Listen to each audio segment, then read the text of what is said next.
It was a blisteringly hot summer afternoon as I barreled down the highway with a fresh load of electronic parts destined for a warehouse in Illinois. I was in the middle of a 3-day haul, and the empty stretches of asphalt made my eyelids droop. With miles of nothingness ahead of me, I pulled off at a rest area outside of Albuquerque to fuel up and grab a coffee. The truck stop was run down, the asphalt cracked and weeds growing through it. The windows of the buildings streaked with dust and dirt. I parked next to a dusty rig that looked like it hadn't moved in years. Its paint had faded to a dull rust color, and the trailer's back doors were padlocked shut. The driver's cabin was empty, and I didn't see anyone around. I shook off the unease, thinking it was just the heat playing tricks on my eyes, and headed inside. Inside, the fluorescent lights flickered, casting long shadows across the aisles. I picked up a steaming cup of coffee from the machine near the entrance and started walking back to the cashier when I noticed someone staring at me from across the aisle.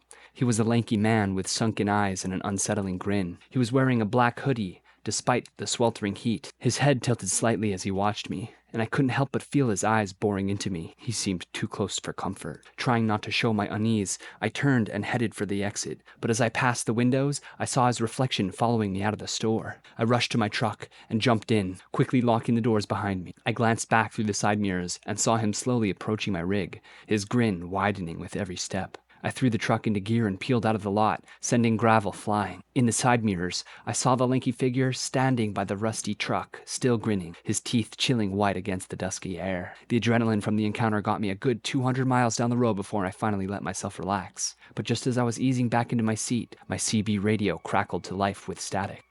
Breaker 19, a low, raspy voice called out. My blood ran cold.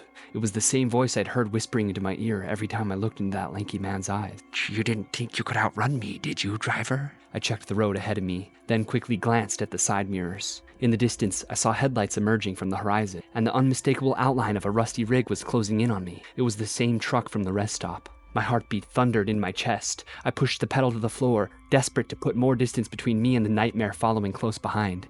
The truck roared down the highway and I kept glancing nervously in my mirrors, but the rusty rig was relentless, gaining ground at a frightening pace. I swerved around traffic, my rig barreling past startled drivers. Each time I thought I had shaken him, the headlights reappeared in my rear view, closer and closer until I could see his grill bearing down on me. His CB radio crackled through the static. Breaker 19, let's see what you're made of, driver. Without warning, the rusty truck swerved sharply, slamming into my trailer and sending a shudder through my entire rig. I fought to keep control of the wheel, but he rammed me again and again, each time with more force, like a predator, toying with its prey. I spotted a tight exit ramp up ahead and yanked my wheel, barely making the turn onto a winding back road. My tires screeched, and the trailer groaned as I pushed the rig to its limit around the curves. Behind me, the rusty truck struggled to keep up on the tight road, but his lights stayed glued to my back bumper, weaving left and right. The back road twisted and turned through the darkness, and the rusty truck finally fell behind as I careened around one curve after another. I finally lost sight of his headlights and breathed a sigh of relief. But just as I started to believe I was safe, my CB crackled back to life with the same raspy voice. Breaker 19, you ain't done yet. The rusty truck burst from a side road ahead of me, swerving into my lane and charging head-on like a battering ram. I swerved wildly to avoid him, the back of my trailer fishtailing, narrowly missing a ditch. I floored the gas pedal and zoomed past the rusty truck, the wind rattling through my cab as I roared down the road. I made it back onto the highway, and with that rusty truck falling behind, I pushed my rig past its limits until the speedometer was buried deep into the red. I didn't stop until I reached the bright lights of a truck stop on the outskirts of Kansas City. I parked in the middle of a crowded lot, exhausted and shaking, the adrenaline still pumping through my veins. As I sat in my cab, I scanned the lot for any sign of that rusty truck, but there was nothing. No trace of the lanky man with the twisted grin. I stayed put in my cab for hours, gripping the wheel as the sun slowly rose, afraid to close my eyes in case he reappeared. Eventually, I pulled out of the lot, fighting through the fatigue to deliver my load. To this day, I can still hear that eerie voice crackling through the static whenever I switch on my CB. Even if I'm 100 miles away from that lot in Albuquerque, I know he's still out there, just waiting for the next trucker to cross his path. I've been driving big rigs for 2 decades, watching the world glide by through my windshield. Nothing but time and radio chatter to keep me company. But nothing, not one of those long nights on the road, could have prepared me for what I encountered on Route 30. It was late, way past when even the late shows give up and let the infomercials take over. The road was shrouded in fog, thick and close, like it wanted to get inside the cab with me. That stretch of highway has always had a reputation for being haunted, but I'm not the kind to get spooked by shadows and cold spots. The night grew denser, the fog turning everything monochrome. Just when I thought it couldn't get any thicker, my CB radio crackled to life, cutting through the static hum that was my only companion. A voice, desperate and crackling, pleaded for help, but it was quickly swallowed by static. I slowed down, scanning the murk for any sign of life. Out of the mist, a figure staggered towards the asphalt, a man looking more ghost than human, his clothes hanging off him in tatters. I stopped the truck and climbed out, my heart thumping not just from the cold. The man was in bad shape.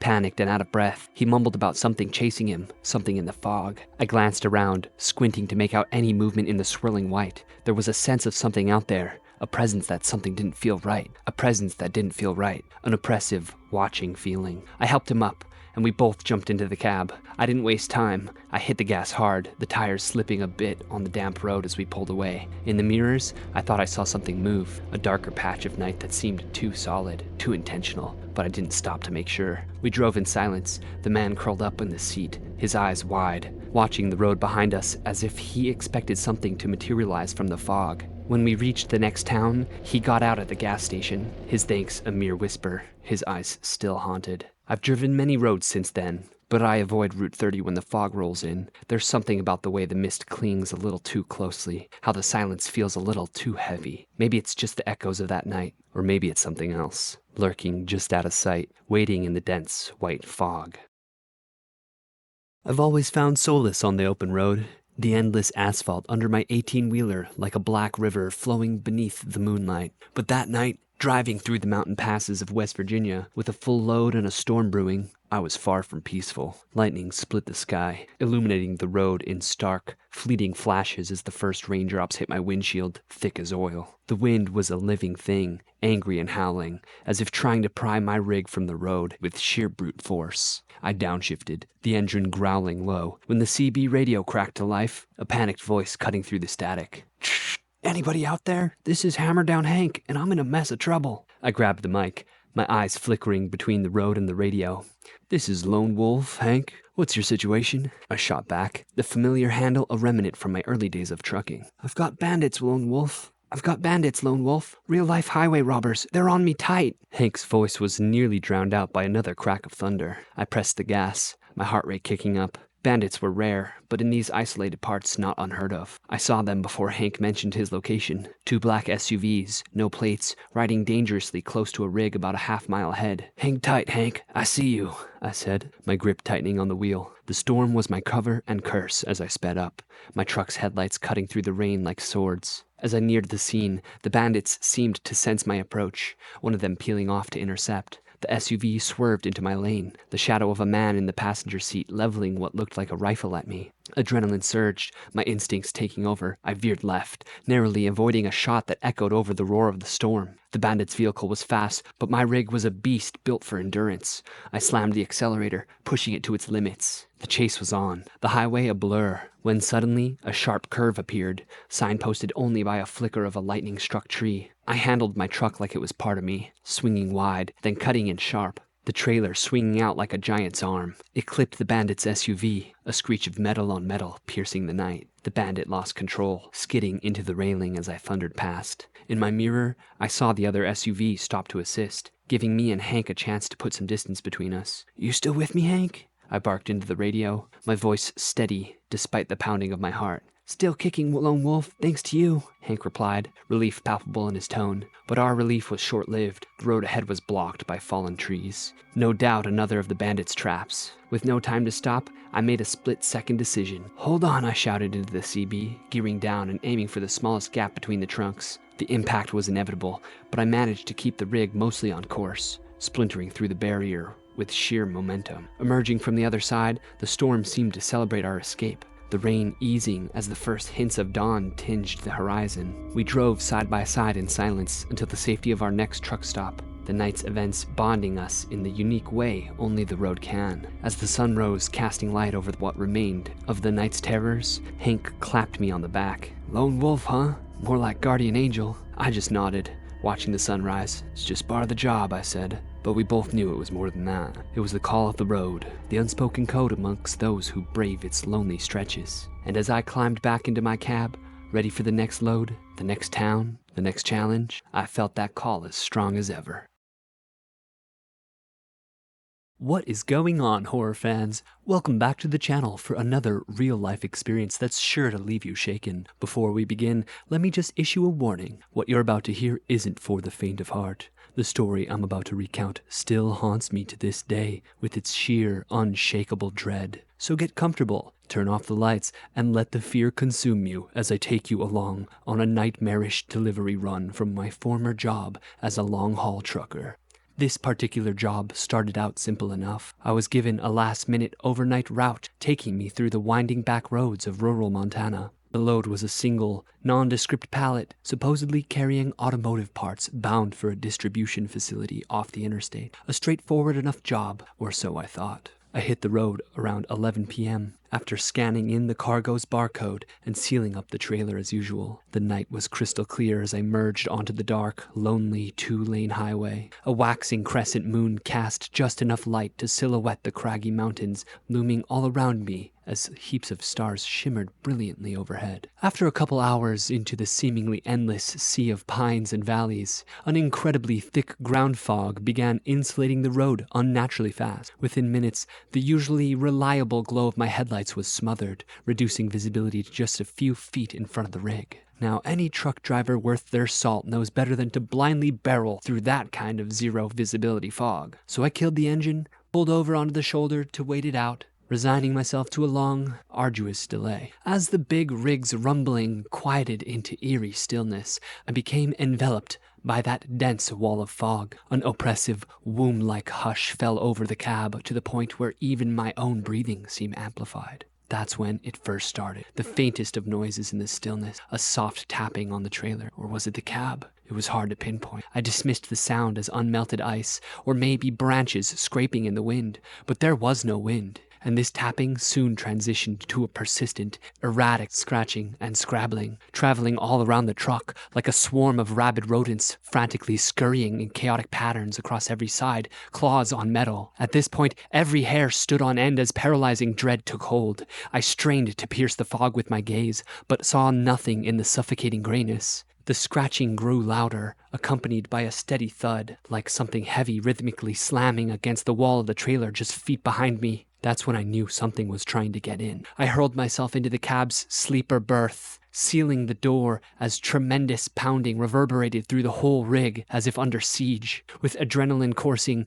I huddled into the fetal position, clutching my phone with trembling hands as I tried calling for help, but there was no signal at all. A high-pitched, inhumane shriek pierced the din. The wailing of something decidedly unnatural. It raised the curtain hairs on the back of my neck. The cacophony was deafening now as the unholy battering on the trailer reached a frenzied crescendo. And then, dead silence. After what felt like an eternity, I realized the noises had stopped altogether. But even more disconcerting, that once blinding fog had completely dissipated, leaving the bright, unwavering stars exposed once more, as if nothing had happened. When the first faint rays of dawn cracked over the peaks, I emerged with a shaken nerves from the rig's cabin to inspect the exterior. There were no marks, no scratches, no signs that anything had even made an attempt to breach the trailer and its mysterious cargo. To this day, the barcode on that one pallet never once registered in any shipping database. Its supposed point of origin and destination remain unknown, and I've never been able to put my mind at ease about what sort of malevolent force may have tried to hitch a ride that fateful night.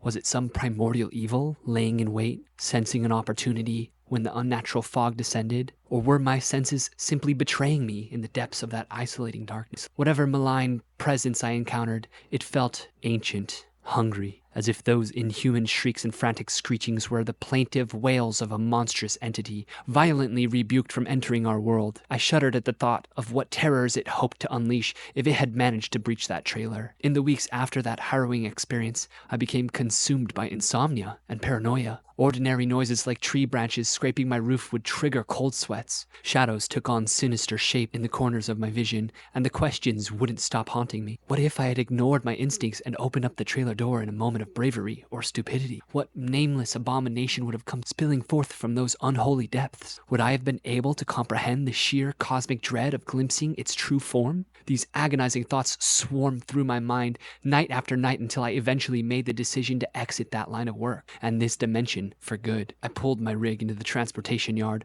dropped off the cargo keys, and never looked back. To live in the quiet fear of the unknown is an existence of suffering. So I ask all of you, my fellow chroniclers of the inexplicable, what could I have possibly encountered on that back road, if not something far outside the boundaries of our reality? What ancient slumbering forces still lurk beyond the veil of our perception, ravenously waiting for the slightest opportunity to infiltrate our world? No matter how thoroughly I analyze it, that night still holds no logical answers for me, only bone-chilling questions that leave me restless whenever I'm enveloped by a suffocating quiet, dreading the faintest sound of scratching in the darkness. It's the fear of the unknowable that clings tightest, eroding your sanity until you're left huddling in a corner, cocooned by madness, simply waiting for the end to mercifully arrive, because something masquerading within that truck's cargo was more assuredly not of this earth. And as much as I try to move on, part of it may have followed me back into this reality, waiting for a vincible crack to slither through and enact its unspeakable horrors. So there you have it, my friends, the terrifying reason why I steer clear of those backroads today. If you enjoyed this truly unsettling tale, do me a favor, punch that like button and share this story far and wide so all can be warned of the abhorrent forces lurking in those dark, secretive corners of our world. And while you're at it, hit subscribe and turn on notifications so you'll never miss another hair-raising experience like this one. Who knows what might else come spilling out of the shadows into these videos. Until next time, let the night terrors commence.